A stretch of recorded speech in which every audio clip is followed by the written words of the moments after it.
Untuk teman-teman yang ingin mempromosikan bisnisnya atau mendukung YouTube ini, bisa menghubungi nomor gua yang ada di kolom deskripsi. Lalu kemudian lanjut yang berikutnya lagi, data fakta menarik dari Fratesi teman-teman. Di musim ini dia sudah mencetak 5 gol, yang mana ternyata 3 diantaranya dicetak di menit-menit terakhir di injury time.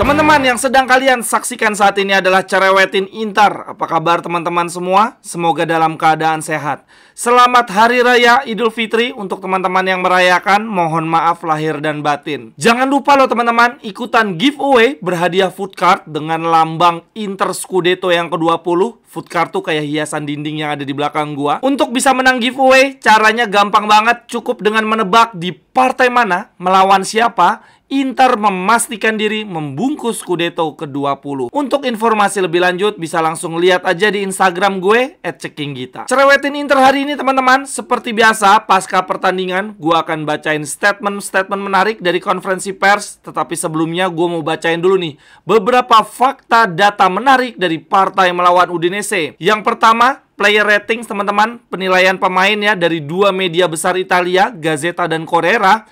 Kalau menurut La Gazzetta, Inzaghi mendapatkan nilai 7. Lalu pemain terbaik ternyata Fratesi, padahal menurut gue Calhanoglu nih harusnya. Kemudian pemain terjelek ternyata Yann Sommer dengan nilai 5. Nah, akan tetapi teman-teman, kalau di La Gazzetta nih ada satu pemain yang dipuji setinggi langit, yaitu Henrikh Mkhitaryan karena tackle spektakulernya ya. Di sini ditulisnya Miki Savare Tutto, artinya Mkhitaryan dia bisa melakukan segalanya. Wah, setuju sih. Lalu kemudian untuk Corriere dello Sport, Inzaghi mendapatkan nilai 6,5. Dan pemain terbaik lagi-lagi Fratesi dengan nilai 7. Untuk pemain terjeleknya kalau menurut Corriere ada beberapa pemain, yaitu Thuram, Sommer, Acerbi, dan Dumfries dengan nilai 5,5. Dan lagi-lagi nih, sama kayak La Gazzetta, pemain yang mendapatkan highlight dipuji oleh Corriere adalah Mkhitaryan. Kalau di sini ditulisnya Miki Prezioso, Miki Precious ya, pemain yang berharga. Lalu kemudian lanjut yang berikutnya lagi, data fakta menarik dari Fratesi teman-teman. Di musim ini dia sudah mencetak 5 gol, yang mana ternyata 3 diantaranya dicetak di menit-menit terakhir di injury time. Ini rincian untuk golnya Fratesi teman-teman. Ke gawang Milan di menit 92, ke gawang Verona juga menit 92, lalu ke gawang Lecce dan Atlanta bukan di menit injury time. Lalu kemudian yang terakhir di Selasa dini hari yang lalu ya, lagi dan lagi El Sempak Fratesi mencetak gol di injury time di menit 94. Ngeri banget ya teman-teman, Fratesi spesialisasi mencetak gol di injury time. Lalu kemudian data fakta menarik lainnya dari partai lawan Udinese, ternyata dari sisi statistik expected goal, XG-nya teman-teman, Udinese itu cuma 0,08. Sementara Inter 3,34. Ini berarti Udinese seharusnya 1 gol pun enggak teman-teman, karena expected goalnya 0,08 anjir. Sedangkan untuk Inter harusnya sebaliknya, kita bisa hujan gol minimum 3 gol ya, karena expected goal kita 3,34. Tetapi kenyataannya kita kok ya cuma menang 2-1, dan itu pun susah payah ya, harus menang dengan dramatis. Memang ya teman-teman, cuma Inter yang paling seneng nyusahin diri sendiri. Partai gampang dibuat susah, membuat penontonnya senam jantung. Kemudian yang berikutnya teman-teman, langsung saja gue mau bacain statement-statement menarik dari konferensi pers partai melawan Udinese. Yang pertama ada dari Davide Fratesi. Jurnalisnya bertanya, Anda mencetak gol lagi-lagi di menit akhir, di menit 95. Sebelumnya Anda pernah mencetak gol seperti ini ke gawang Verona. Apa pendapat Anda? Lalu Fratesi menjawab, gol lawan Verona terjadi di San Siro. Semuanya, seluruh penonton di stadion meledak pada saat itu. Tetapi jangan minta saya membandingkan mana yang lebih indah di antara keduanya. Apabila gol melawan Udinese terjadi di San Siro, tentu saja akan lebih bagus. Akan tetapi hari ini di kandang Udinese tampak seperti San Siro. Jumlah penontonnya sangat banyak. Lalu Fratesi melanjutkan, pertandingan ini terasa indah karena kita tidak bisa selalu menang 4-0 di setiap pertandingannya. Kita tidak bisa mendominasi sepanjang waktu. Mereka yang memiliki menit bermain lebih sedikit juga punya peran penting. Kami merupakan tim yang bagus karena tidak ada seorang pun yang merasa bersalah jika tidak bermain. Ketika Anda bangkit dari bangku cadangan dan melakukan pemanasan, kemudian mendengarkan para penggemar bersorak-sorai mendukung Anda, itu adalah hal yang luar biasa. Saya sudah mengatakannya berulang kali bahwa saya akan menghancurkan tembok dengan kepala saya ketika saya diturunkan.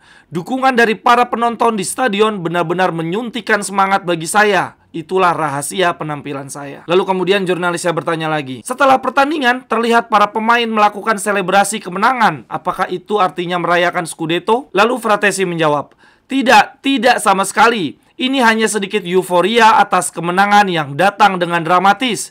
Kami sama sekali tidak memikirkan Scudetto. Kami masih memerlukan lebih banyak poin lagi. Lalu kemudian yang kedua ada dari Hakan Çalhanoğlu. Dia ditanya tentang jalannya pertandingan. Hakan Çalhanoğlu bilang begini, ini adalah untuk pertama kalinya saya agak tegang dalam mengeksekusi penalti. Jika saya gagal, rasa-rasanya mungkin kami tidak akan menang. Kiper Udinese tubuhnya sangat besar. Oleh karenanya saya mencoba menembak serendah mungkin.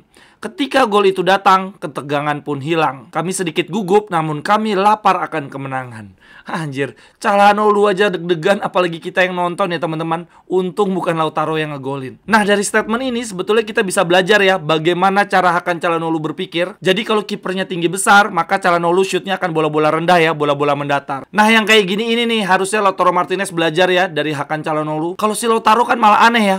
Udah tahu kiper lawannya tinggi besar, bukannya di shootnya bola-bola bawah, bola-bola mendatar. Ini dia malah shootnya bola-bola tinggi ya, bola-bola atas, dan atasnya juga nggak main-main, bisa sampai atap stadion. Lalu kemudian jurnalisnya bertanya lagi, apakah Anda ingin merayakan Scudetto di hadapan para pemain Milan? Lalu kemudian Çalhanoğlu menjawab, saya tidak suka membicarakan ini. Saya menghormati semua orang dan saya memiliki hubungan yang baik dengan mantan rekan satu tim. Hal-hal yang terjadi sebelumnya sudah berakhir. Saya menderita dalam diam dan kini saya hanya fokus pada rekan satu tim saya. Dan tentu saja saya berterima kasih kepada para fans Inter yang selalu bersama saya. Saya selalu mendoakan yang terbaik untuk semua orang. Sepak bola memang seperti itu. Yang satu menang sementara yang lainnya tidak. Aduh, ini wartawan emang paling suka memancing keributan.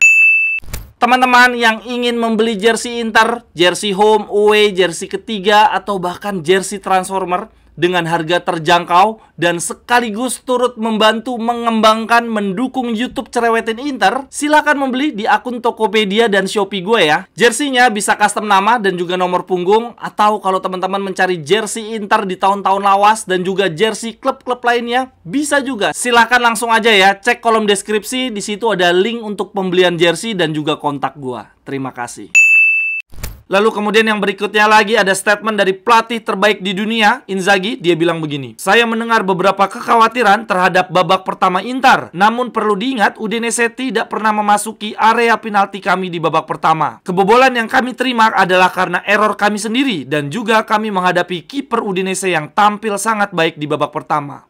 Bahkan saya mengatakan kepada para pemain untuk tetap tenang karena kami memiliki permainan yang hebat. Lalu Inzaghi melanjutkan, dia bilang bahwa saat ini kami telah meraih 26 kemenangan dari 31 pertandingan. Ini adalah musim yang luar biasa. Sekarang kami harus tetap fokus. Kami masih membutuhkan 8 poin lagi. Ada keharmonisan, soliditas yang luar biasa di tim ini karena semua orang saling membantu. Ini kok Inzaghi ngitungnya 8 poin ya? Gue padahal ngitungnya 6 poin lagi loh kita bisa Scudetto. Lalu kemudian Simone Inzaghi ditanya tentang Mkhitaryan. Inzaghi bilang begini, penyelamatan yang dilakukan Mkhitaryan adalah simbol kekuatan tim ini. Lalu Inzaghi juga ditanya tentang Fratesi. Inzaghi bilang begini, Fratesi sangat cocok untuk pertandingan seperti ini. Ketika saya melihat dia pemanasan, terlihat sekali bahwa dia ingin bermain. Dia mencetak gol yang sangat penting. Dia juga mencetak gol seperti ini melawan Verona di momen-momen sulit. Saya sangat senang dengan dia. Lalu kemudian jurnalisnya bertanya begini, ketika di pertandingan saya melihat Lautaro memegang bola sesaat sebelum penalti. Apakah sebetulnya dia ingin menendang penalti? Kemudian Inzaghi menjawab, Tidak, Lautaro mengambil bola tersebut untuk diberikan kepada Çalhanoğlu. Saya cukup tenang karena ada Çalhanoğlu di lapangan. Lalu kemudian berikutnya lagi, Inzaghi ditanya tentang pertandingan berikutnya. Inzaghi bilang begini, saya menyaksikan partai Cagliari melawan Atalanta segera setelah saya tiba di Udinese.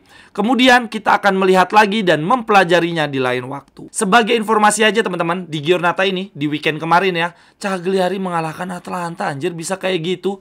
Tim yang mau kita hadapi tiba-tiba jadi jago anjir. Lalu kemudian jurnalisnya bertanya ke Inzaghi tentang kegagalan Inter di Liga Champions. Inzaghi menanggapi begini, tidak ada penyesalan dari kami setelah gagal di Liga Champions karena kami telah memberikan segalanya. Kami bangga dengan 3 tahun pencapaian kami di Eropa. Kami kalah adu penalti dan seharusnya bisa mencetak lebih banyak gol di San Siro. Tapi tidak ada penyesalan, yang ada hanyalah kebanggaan. Malam ini di pertandingan lawan Udinese, rasanya seperti berada di San Siro. Ada sinergi yang luar biasa di antara para penggemar, tim, dan juga klub. Oh ya teman-teman, ini di akhir pertandingan Inzaghi terlihat memeluk erat trio gelandang kita ya, Barella, Mkhitaryan, dan Calhanoglu. Bener deh, itu 3 gelandang kita adalah dinamo, jantung, serta nafas Inzaghi Ball. Lalu kemudian yang terakhir untuk cerewetan Inter hari ini, gue mau bacain cerewetan member. Kali ini dari Silas Kurniawan. Dia bilang begini: harapan Bang Gita di konten preview gak terkabul. Lauti gak cetak gol dan Sommer kebobolan. Tapi masalahnya yang saya agak cemas, Sommer di gol pertama kok bengong ya. Apakah sudah mulai meniru Handa di masa terakhir karirnya? Sudah pakai tepisan laser? Oh ya, saya ucapkan selamat Hari Raya Idul Fitri Bang. Minal aizin wal faizin. Mohon maaf lahir batin kalau ada salah kata selama ini. Mohon maaf lahir batin juga Bro Silas. Sekian dulu untuk cerewetin Inter hari ini teman-teman. Silahkan tuliskan pendapat teman-teman di kolom komentar. Sampai ketemu di cerewetan-cerewetan berikutnya. Bye-bye, thank you. Cerewetan ceking kita, nyerewetin apa aja.